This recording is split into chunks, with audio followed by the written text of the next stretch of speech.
We hold these truths to be self-evident. That all men are created equal, endowed by their creator with certain unalienable rights. That among these are life, liberty, and the pursuit pursuit of happiness.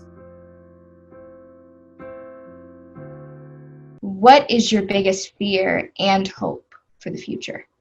My biggest fear is that, like I said before, everything we've done up until this point is for nothing, and that I'm the same as my grandparents, 60s in the street, fighting for the simplest things.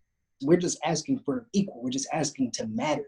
And my biggest hope going forward is that we continue to force people to see, reach deep inside their hearts and to actually change, and for this society that we live in to reconstruct, like you guys said, it's not like Band-Aid, bottom up what this society is going to be in the future. And my hope is for Black lives to not just matter. My hope is for Black lives to be important, just like anybody else. My hope is for Black lives to prosper, just like anybody else. My hope is to have Black lives have an equal shot, just like everybody else. And that's Absolutely. Anyone else? To add on to that, that's definitely one of my hope with everything going on is that there actually is some type of change.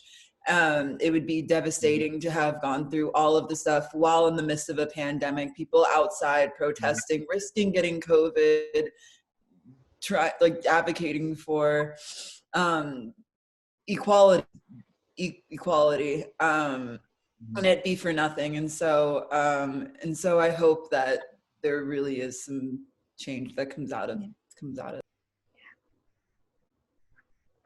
Yeah, I basically reiterate what everyone's saying. Like, I think my biggest fear is for people to want to remain in resorting back to normal, because normal is never normal to live. Not wanting to do the research because it's too much, but every single day. And I guess my biggest hope is that we lead towards a more abolitionist framework where we see not only Black liberation, but everyone's liberation as well.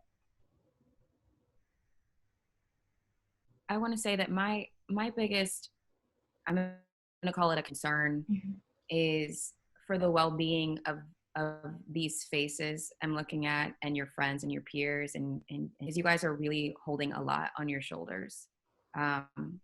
Even physically, when you think about that, it's like, the mental image I have is like having a baby and then like son of bricks on that baby, what it does to them. So it's concern. And after saying that, I want to say, after this call, which naturally when you're discussing, it's going to dredge up your emotions and your triggers, and your mind is going, turn everything off after this. Get off of the computer, get off of the phone. If you can go outside, listen to some music, get away from this. Because guess what? The movement, you come back and you're not going to miss anything.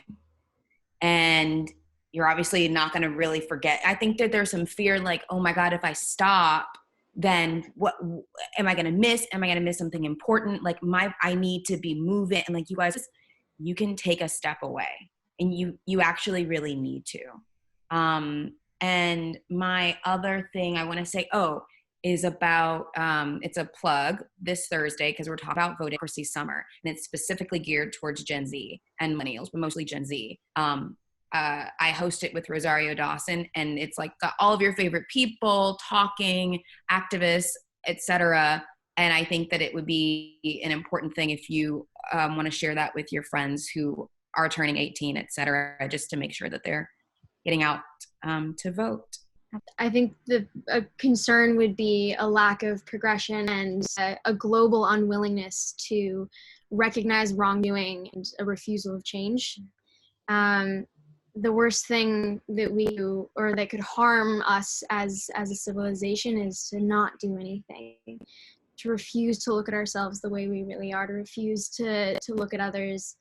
And like everyone was saying, just echo everyone here. I mean, that's that's what harms, and I have quite a lot of hope. I mean, just hearing everyone's ideas here on radical change and using your imagination and picturing what a society could look like or should look like, and going towards that direction is enlightening and full. And I think that this next generation has a lot of power. You said Lex generation, and I think that should be reflected in the way that we vote. I really stand by the idea of eradicating voter apathy amongst generation, but knowing that our responsibilities don't end where voting begins, and to keep talking, to keep pushing, to keep going further and imagining what new worlds could look like through art, through activism. So I think there's a lot of hope, and I hope that we're moving towards a more just and equitable society where, like Stevonte, they prosper and they're highlighted, and I think that's a really beautiful thing to imagine, and I hope that that happens. I would say that my biggest concern, fear for the future is that the systems that we're trying to put in place right now and will be somehow killed by oppressive forces. I fear in that same breath that this movement, and not a movement that is sustained, leaving space for, like I said, oppressive forces to come in and try to take it back and take back and use what we have built and use what we have fought for. So many of us have died for, what we're taking our health for, or risking our lives for, and try to turn it and reconstruct it to benefit the white species again, instead of everyone. However, my greatest hope is we will continue to prosper, and that the exact opposite will happen. And it looks like my greatest hope is manifesting. I have great hope for the future. I have great hope for everyone here. I'm really honored to be in this space with everyone, and yeah, that's my biggest hope, that just the next generation after us, whatever that generation is, will not be complacent, and will continue to fight and continue to prosper and take what we've done and carry it on. The next movement, whatever it is, should be 10 times bigger than this one. It should be 10 times more substantial and easier to be sustained. When it comes to politics, y'all were talking about voting. A lot of the people who we view as progressive are doing the bare minimum, and honestly, like, it's not enough, and it's still leaving those who are most vulnerable. And so I hope that this movement, I guess I'm getting into the hope now, but I think my biggest hope is that this movement will break and really leave people open and excited for a true fundamental change, a radical change. I've been saying that word a lot. Yeah, absolutely. Yeah, I think my biggest fear or concern would be that another generation after us has to, endure similar or the same kind of, just hatred and violence and vitriol and all the awful things that we're all feeling for one another, and the fear that we all feel now, I think, is my biggest fear. I don't want that to be the reality for any child ever, but especially the ones that come after this. I always tend to think about kids in this situation because I think of how impressionable I was as a child, so I understood, and how I had to unlearn so much. And I just hope that we could have a safer space, a safer country, a safer world for all kids. And then my biggest hope, I guess is that we have, a world or at least a nation in which people feel safe to be themselves, feel safe to walk in broad daylight, like as simple as it sounds. I think and where we're all aware of each other, where we're aware of the struggles that each of us faces, and that none is more important than the other, but sometimes we do have to prioritize people who don't look like us in the name of, doing what's right to get to equity. And I think that's my hope, is just we get to somewhere safe. Yep. Absolutely. Ryan? No, I mean, I don't have much else to add than I just kind of agree with what people have said. And just also, this has just been such a special, on side note, just this has been such a special conversation, and just like hearing from all of you guys has been really, really great. And also just really nice to just like talk about these things in such a way as well. This has been a really, really special conversation. But yeah, I totally agree with everything everyone's saying, and I don't have much else to say other than just, ditto. Well, I'll share mine. For me, I think my biggest concern or fear,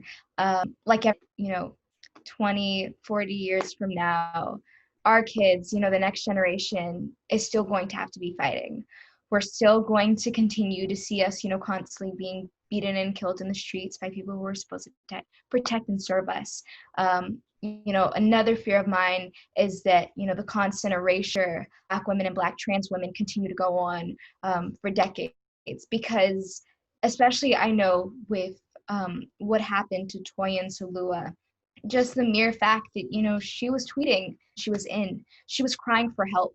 Everybody had all the information that they needed to bring justice to that girl and to bring some safety to her. And the police department, Tallahassee, we failed her. And so my biggest fear is that, that continues to happen as a Black girl in America, that could be me. That could be one of my friends, that could easily be one of us. And so I hope that, when we do continue to have these conversations, we aren't leaving out Black girls and Black trans women from these conversations. Whether it is, if it's any point where Black Lives Matter comes up in a conversation, making sure that you are 100%, informing and educating people around you. Because I think that not only should we educate about, just the history of Black people, period, but also what have Black women have the Black LGBTQ community have to do so much within our own community, whether it's colorism, dark skins versus light skins, whether it's, not pretty enough or this and that, we're constantly just being picked apart. And so, my biggest fear is that this continues to happen and these conversations continue to go on for years. Biggest hope for the future. And, I think my biggest hope for the future, my mom always says this for me, is impact versus influence. Making sure that the work that we do put out, what we say, what we do, everything is intentional, and to make sure that it's not going to get a reach on social media, or it's not just going to make us seem cool in our everyday lives, but is this actually impacting my followers? Is my voice, what I have to say, is this going to have a global impact or just a small impact for social media? And so I think, I have hope in our generation. We've seen it, a lot, whether it's showing up to the voting booths, whether that's showing up to protests, signing petitions, donating, posting on our information, making sure that we're educating each other. I just have so much hope in this generation. And I know for a fact that we're going to be the ones that shift this narrative and change the culture. And so I think, I find hope and comfort out of a generation that is so incredibly strong and that is full of change makers and activists. And, we're going to be the ones that save the day. Dr. Alfiee, do you have any other advice or words of encouragement for people watching at home, or just for I us? want to echo my sister Logan and say that I'm also echoing Dave Chappelle, who said on his special, "I'm okay being in the backseat with you all driving." I'm good with that. And then also echoing Logan by saying, when we leave, I hope that what everyone will do is take a moment, because the moment is necessary to give you space, to give your brain space, to give your body space, and to give your spirit space to pivot to the next thing. So just this continuous flow from the heaviness and hope of this conversation, and not giving yourself that space to make that pivot, can be, I think, hurtful. So my hope is that you will do just what Logan said and find something, even if it's a minute, 2 minutes, to take care of yourself, and that you will always do that, right? I'm like Logan, I'm a big meditator. I've been doing it for 17 years. And so if meditation is not your thing, you find something, but you always need to create space to protect your spirit. So that is my hope. And I see the sunlight shining on you, Lexi, and that's like a signal to me. It's just like right? It's like all of you all are the hope, right? You know how the hope and the dream of the enslaved, truly. Being together, working together, being free and speaking your voice freely. That's what, that was like what all of us, older generation, that's what we fought for you to have that. So create space, take care of your mind, your body, and your spirit. And I think that allows you to continue the fight and to continue that march toward, I've heard you all say, equity for everybody. So that's my hope for you. Awesome. Thank you so much. I mean, that was just some incredible words of wisdom. And I just honestly can't thank you for just joining this conversation, because we, are supposed to pull up and talk about these issues happening, but no one really, how are you actually doing? And how is your mental health? How are you coping? And so just having you a part of the conversation was incredibly helpful.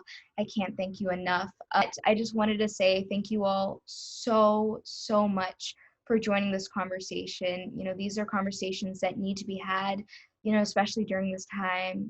Logan, for joining this conversation.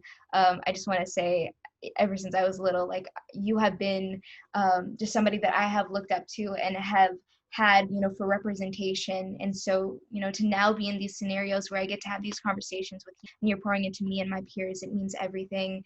And Jade, Ava, Stevonte, Nate, Ryan, and Sarah, you all are just so incredible. And I look up to you all, even though we're all around the same age, I look up to you all.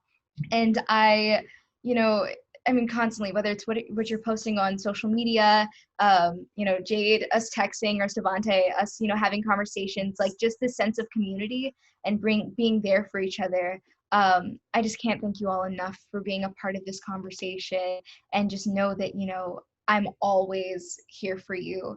Thank Jahi and Davion and Thandiwe and Naomi for part of this conversation, because it definitely, we have to get out in these streets. We have to, be on social media. We have to be active. But then these stations also happen within our own peer groups and within our own communities. And so I hope that, whether people are watching this on Facebook, YouTube, Instagram, somebody found, some bit of motivation or encouragement from this conversation.